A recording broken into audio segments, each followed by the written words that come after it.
waxaan soo jeedinayaa in magaca deegaanka marka hore lagu soo celiyo dawladda deegaanka Soomaalida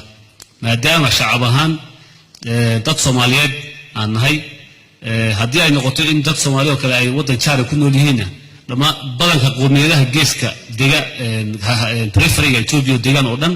way leeyihiin ormadu way leedahay deegaan way leeyihiin dad kale ku nool wadan kale axmaaradu way leeyihiin afartu way leeyihiin cid magac kale oo Ethiopia la raaciyana ma jirto sabab anaga naloo daboodo magac kale oo aan isku ladno inaan Ethiopian nahay iska dhaadhicin oo kale noqonaysa iyo ka badbadin bay noqonaysaa runtii marka Soomaali baan nahay adana Ethiopian baan nahay